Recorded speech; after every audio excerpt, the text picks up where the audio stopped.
The morning of my son Daniel's wedding, I stood in front of my bathroom mirror, adjusting the navy blue dress I'd spent 3 months saving for.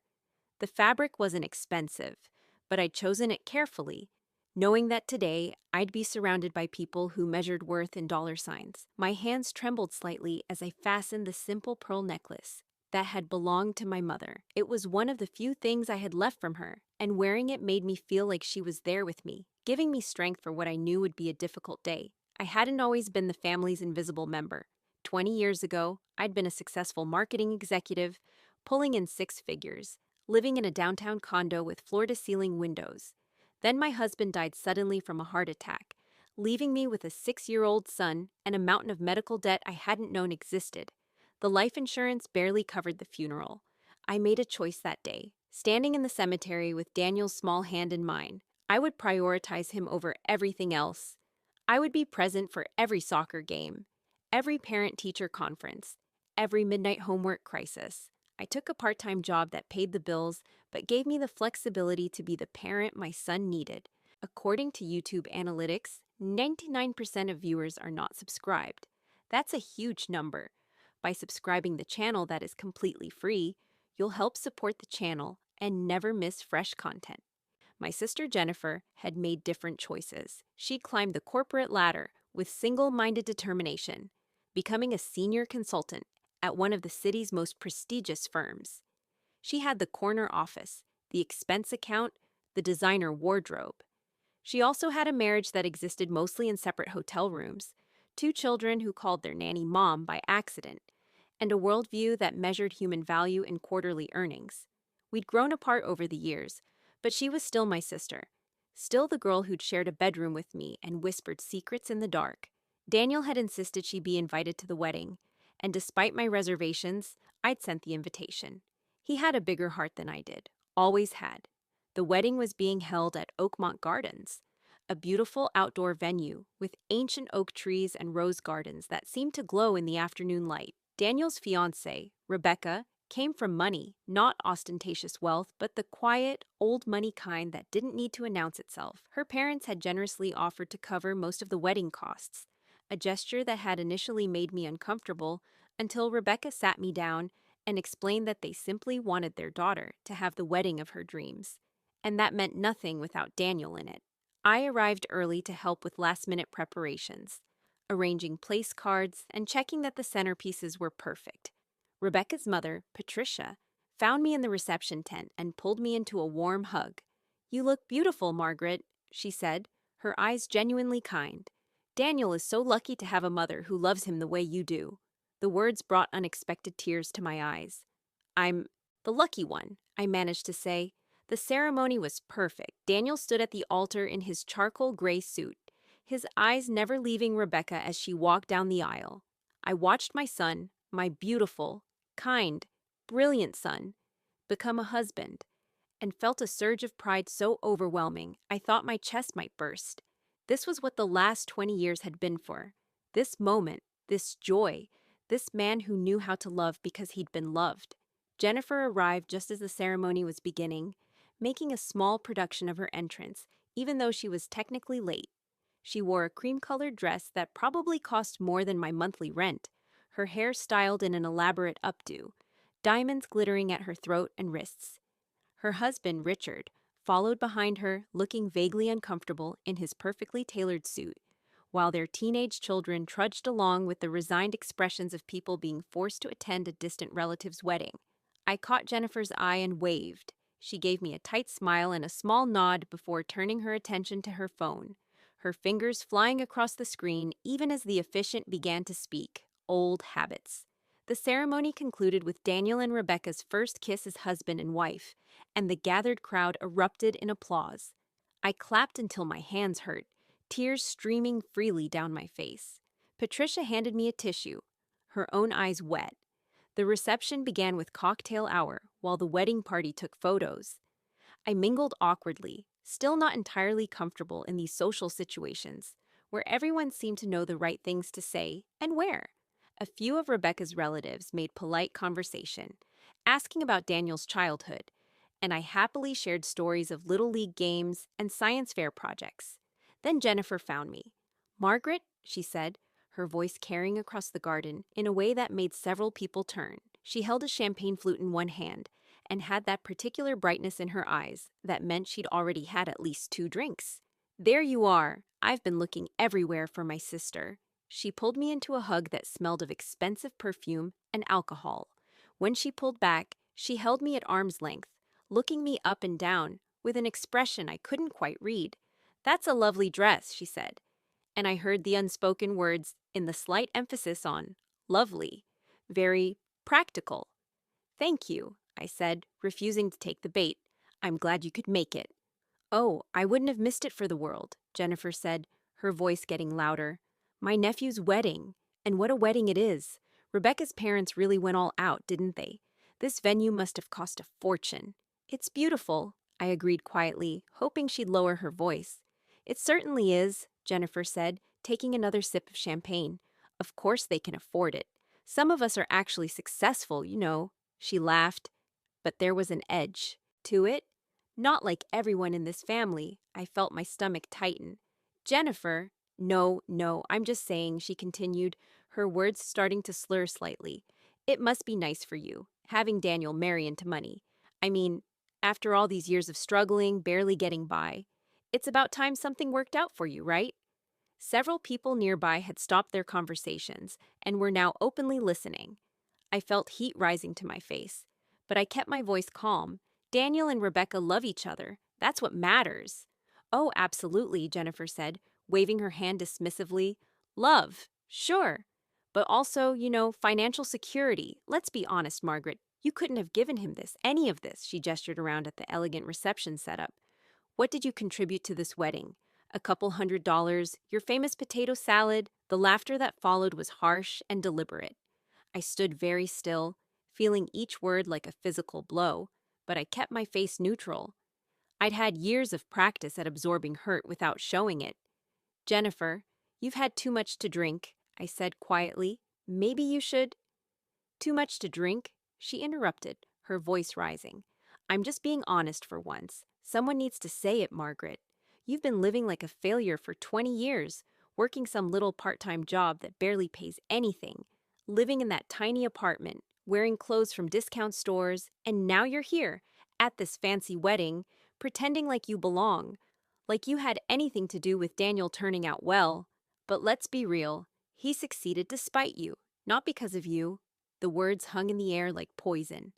I could feel dozens of eyes on us now, the entire cocktail hour having ground to an uncomfortable halt. My face burned with humiliation, but beneath it, I felt something else. A cold, clear anger that I refused to let show. "Daniel is a good man because he chooses to be," I said, my voice steady despite the trembling in my hands. "That's all that matters to me." "Oh, please," Jennifer scoffed. "You're such a martyr, Margaret. Always have been. Poor me, my husband died.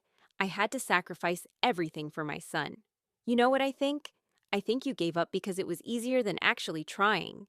You took the easy way out, hiding behind being a parent so you wouldn't have to compete in the real world." She leaned in closer, and I could smell the alcohol on her breath. "You're a jobless loser, Margaret. You always have been. The only reason anyone respects you today is because of who your son married. Without Rebecca and her family's money, you'd just be what you've always been, a nobody with nothing." The silence that followed was deafening.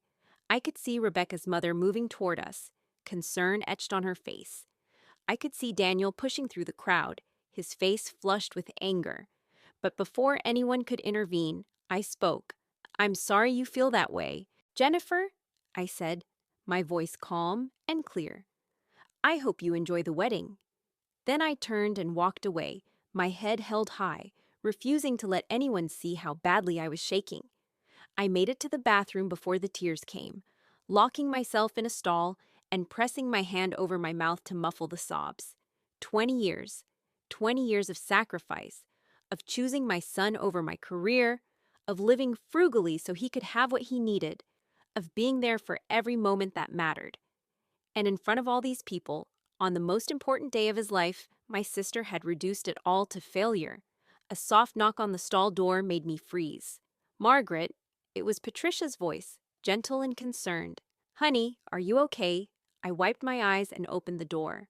Patricia took one look at my face and pulled me into her arms, not caring about my tears staining her expensive silk dress. "I'm so sorry," I whispered. "I'm so sorry she ruined—" "She didn't ruin anything," Patricia said firmly. "She embarrassed herself, and everyone out there knows it. Margaret, look at me." She pulled back, holding my shoulders. "I've spent the last 6 months getting to know you. I've heard Daniel talk about you with so much love and admiration that sometimes I get jealous because I want my daughter to think of me the way your son thinks of you. What your sister said out there, it says everything about her and nothing about you. But Daniel's wedding is still perfect because the two people getting married love each other and they're surrounded by people who love them, including you."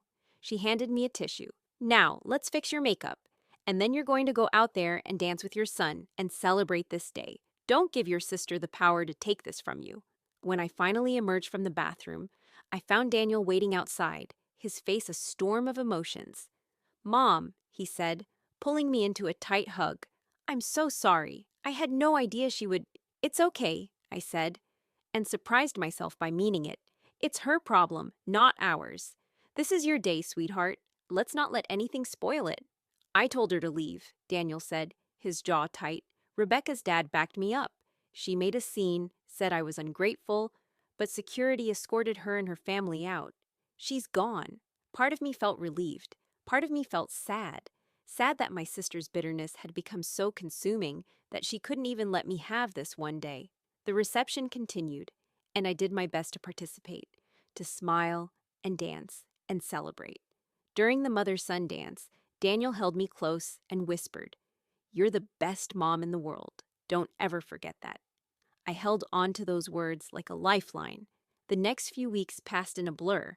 Daniel and Rebecca left for their honeymoon, and I returned to my quiet apartment and my part-time job at the local library, where I helped patrons find books and organize children's reading programs. It wasn't glamorous, but it was mine, and I'd built something good there. I didn't hear from Jennifer at all, which wasn't surprising. Our relationship had always been complicated, but this felt like a final severing.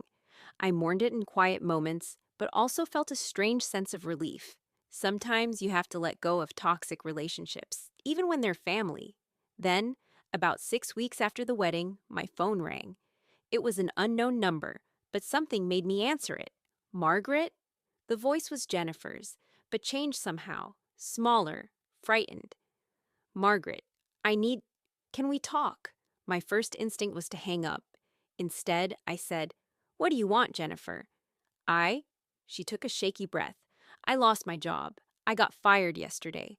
Margaret, I don't know what to do." Despite everything, despite the hurt and humiliation, I felt a pang of sympathy. "I'm sorry to hear that. What happened?" "It was—" She paused, and I could hear tears in her voice. "It was because of the wedding, because of what I did." The story came out in broken pieces. Apparently, someone at the wedding had recorded Jennifer's drunken tirade on their phone. Not the whole thing, but enough to capture her calling me a jobless loser, and her other cruel comments. That person happened to be the daughter of a board member at Jennifer's firm. The video had been shown to Jennifer's boss, a woman named Catherine Morrison, who had a reputation for being absolutely intolerant of unprofessional behavior. But there was more to it than that, Jennifer explained through tears. "Catherine called me into her office," Jennifer said. "She told me she'd seen the video. Then she asked me if what you did, raising your son while working part-time, made you a loser." I tried to explain that I was drunk, that I didn't mean it, but she cut me off. Catherine, it turned out, had been a single mother herself. She'd worked her way up from nothing, often juggling multiple jobs to support her 3 children. She told Jennifer that she had built her career on the backs of women like me, women who made sacrifices, who chose differently, who didn't fit the narrow definition of success that people like Jennifer promoted. She said I represented everything that was wrong with corporate culture, Jennifer continued, her voice breaking. She said that my values were incompatible with the firm's commitment to diversity and respect. She said that anyone who would publicly humiliate their own sister for making different life choices had no business consulting with their clients on building positive workplace cultures. And then she fired me. Right there, no notice, no severance beyond the minimum required by law. She had security escort me out of the building in front of everyone. I sat down on my couch, processing this information. I hadn't sought revenge. I hadn't even thought about it. But karma, it seemed, had its own timeline. I'm ruined, Margaret, Jennifer sobbed. Everyone in the industry has heard about it. Catherine Morrison is incredibly well connected. She's made sure everyone knows why she fired me. No one will hire me now. Richard is furious. He's talking about divorce. The kids won't even look at me. I've lost everything. I should have felt vindicated. I should have felt triumphant. Instead, I felt tired and sad. Why are you calling me? I asked. Because Jennifer took a shuddering breath. Because I need to apologize. You deserved so much better than what I said. You deserved better than how I've treated you for years. I was jealous, Margaret. I've always been jealous. Jealous? I couldn't keep the disbelief out of my voice. Of what? Of the fact that Daniel loves you the way he does. Of the fact that you seem content with your life while I'm miserable in mine. Of the fact that you made a choice, a real choice, and stuck with it while I just chased money and prestige because I didn't know what else to do. And when I saw you at the wedding, looking so proud and happy, and saw Daniel look at you with so much love, and saw Rebecca's parents treat you with such respect, I couldn't stand it. I wanted to hurt you because I hurt all the time. The confession hung between us. I thought about hanging up, about letting her suffer the consequence of her cruelty. But then I thought about the woman I wanted to be, the example I'd tried to set for Daniel. I accept your apology, I said finally. But Jennifer, this isn't about me forgiving you. This is about you figuring out what kind of person you want to be. You lost your job because of your own actions, your own values. Maybe this is an opportunity to reassess what actually matters to you. I don't know how to do that, she whispered. Then figure it out, I said, not unkindly. Talk to Richard, talk to your kids, maybe talk to a therapist. But Jennifer, I can't fix this for you. You have to do the work yourself. We talked for a few more minutes, and I heard in her voice the little sister I'd once known, before ambition and jealousy had twisted her into someone I barely recognized. When we hung up, I felt a strange mix of emotions. Relief, sadness, and something that might have been hope. Daniel and Rebecca returned from their honeymoon tanned and glowing.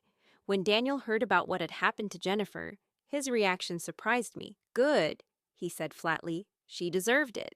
Daniel, no, Mom, he said, his voice firm. I know you're going to try to be understanding and compassionate, because that's who you are. But she doesn't get a pass for treating you like that. Actions have consequence. I know, I said gently, but I don't want you to carry anger around on my behalf. What happened to your aunt happened because of her own choices. That's between her and her conscience. Rebecca, who'd been listening quietly, spoke up. My mom told me something after the wedding. She said that watching you handle Jennifer's cruelty with such grace was one of the most impressive things she'd ever seen. She said she hopes I can be half the mother you are. I felt tears prick my eyes. You'll be a wonderful mother someday, if you choose to be, but you'll do it your own way, with your own choices.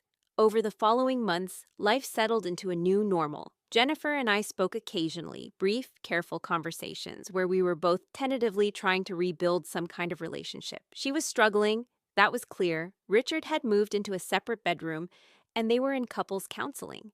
She'd taken a lower-paying position at a smaller firm, a humbling come-down from her previous role. Her children, she admitted, barely respected her anymore.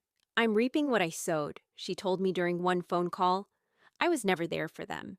I was always working, always chasing the next promotion. And now when I need them, they don't really know me. It's not too late, I said. It's never too late to start being present. Is that what you did? She asked. After Tom died, is that why you gave up your career? I didn't give it up, I corrected gently. I chose something else. I chose to be present for my son during the years when he needed me most. I don't regret it. But weren't you scared? Didn't you worry about money, about your future? Every day, I admitted. But I was more scared of looking back someday and realizing I'd missed Daniel's childhood because I was too busy climbing a corporate ladder. Different people make different choices, Jennifer. Neither is inherently wrong, but you have to own your choices and their consequence. The conversation ended with Jennifer thanking me, her voice thick with emotion. 6 months after the wedding, Catherine Morrison reached out to me. I was shocked to see her name in my email inbox. Dear Margaret, The email began. We've never met, though I feel I know you through your sister's unfortunate behavior at your son's wedding. I'm writing to ask if you'd be interested in meeting for coffee.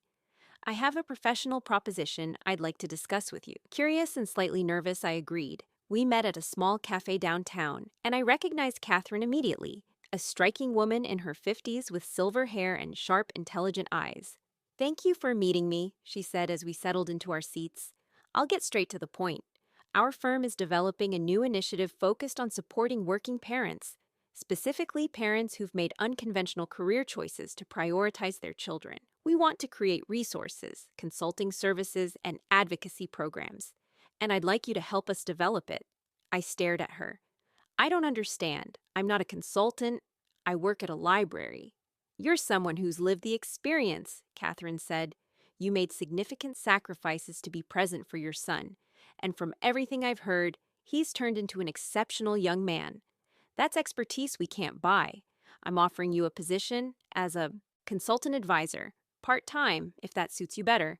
You'd help us develop programs, review materials, maybe even speak at some events.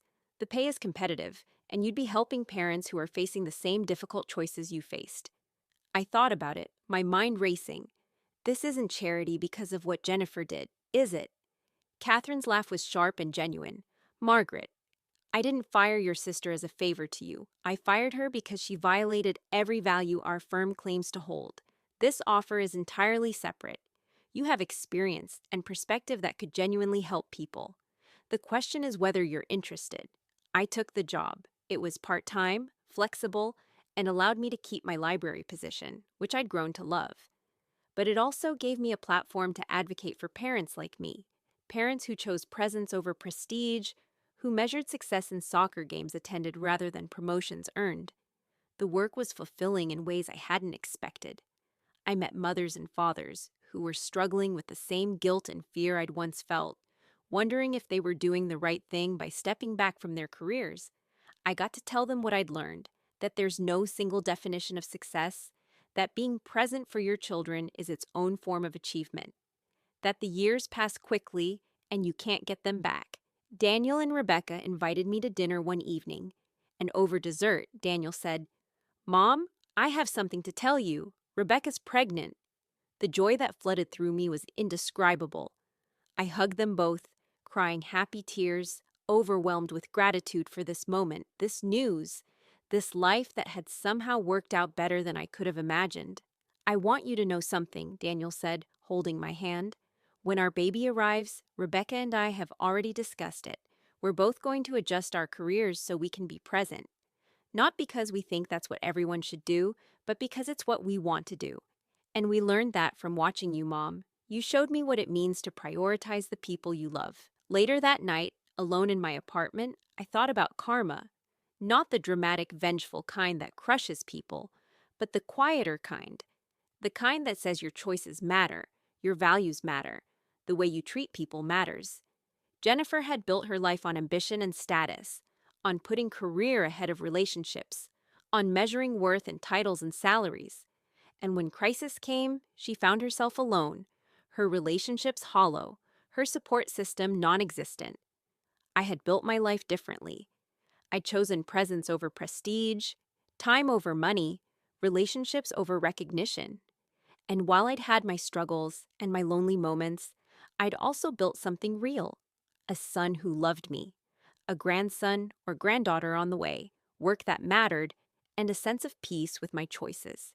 Jennifer eventually rebuilt her life, slowly and painfully. She couldn't undo the damage she'd done to her relationships with her husband and children, but she tried. She called me sometimes, usually when she was struggling, and I listened because that's what sisters do, even damaged, complicated sisters. One afternoon, about a year after the wedding, Jennifer and I met for lunch. She looked different, older, more tired, but also somehow more real. The polished veneer had cracked, revealing the vulnerable person underneath. "I've been thinking a lot about what you said," she told me over sandwiches, "about owning my choices. I can't go back and be a different mother to my kids when they were young. I can't undo years of prioritizing work over family. But I can be different now. I can try." "That's all any of us can do," I said. She looked at me with something like wonder. How are you not angry with me? After everything I said, everything I did, I considered the question carefully. I was angry, I was hurt, but holding on to that anger wasn't hurting you. It was hurting me. And besides, Jennifer, I don't need to punish you. Life already did that. Karma did that. My job isn't to be your judge. My job is to figure out what kind of person I want to be. And that person forgives, even when it's hard. I don't deserve your forgiveness, she whispered. Maybe not, I agreed, but I'm not giving it for your sake. I'm giving it for mine. When Daniel's daughter was born 3 months later, I held her in the hospital and marveled at her tiny, perfect fingers, her rosebud mouth, her dark eyes that seemed to look right through me. Rebecca's parents were there, exclaiming over their first grandchild. Daniel watched me with his daughter, and I saw in his eyes a reflection of every choice I'd ever made, every sacrifice, every moment of presence. I'm going to take 6 months off, he told me. Rebecca's taking 6 months too. We're going to figure out parenting together before we go back to work. We can afford it, thanks to both our jobs and some help from Rebecca's parents. But even if we couldn't, we'd figure it out. You taught me that being there matters more than anything. I thought about Jennifer's words at the wedding, that I was a jobless loser, that I'd taken the easy way out, that I'd given up instead of trying. I thought about how wrong she'd been. There had been nothing easy about the last 20 years. Single parenting is hard. Living on a tight budget is hard. Choosing to prioritize your child over your career in a society that measures worth in professional achievement is hard. But it was also the best decision I'd ever made. As I rocked my granddaughter to sleep that first night, I felt a deep sense of peace settle over me. Karma hadn't just punished my sister for her cruelty. It had rewarded me for my choices, my values, my determination to be present. Not with money or status or professional accolades, but with something infinitely more valuable: love, connection, presence, and the knowledge that I had raised a good man who would raise good children in turn. Jennifer sent a gift when the baby was born, a beautiful handmade quilt that she'd made herself, something I never would have imagined her having the patience for. The card read simply, "For the granddaughter of the best mother I know. I'm sorry it took me so long to see it." I hung the quilt in the nursery, a symbol of reconciliation and change. Not everything that was broken could be fixed, but some things could be mended, slowly and carefully, with time and intention. On my granddaughter's first birthday, I looked around at the gathered celebration. Daniel and Rebecca, Patricia and her husband, friends from the library, even Catherine Morrison, who'd become a friend as well as a colleague. Jennifer was there too, sitting quietly in the corner, watching her nephew parent his daughter with an expression of wistful regret. I caught her eye and smiled. She smiled back. Tentative, but genuine. Life had brought justice, not through my seeking it, but through the natural consequences of our choices. Jennifer had learned painful lessons about the cost of cruelty and ambition without compassion. I had learned that staying true to your values, even when they're mocked and dismissed, brings its own rewards. And in the end, that was the real karma, not punishment or revenge, but the inevitable harvest of the seeds we plant with every choice we make, every word we speak, every value we hold dear. I had planted seeds of love, presence, and sacrifice. And now, holding my granddaughter while surrounded by people who valued me for exactly who I was reaping a harvest more abundant than anything I could have imagined. The jobless loser, it turned out, had been rich all along. She just hadn't been measuring wealth in the right currency.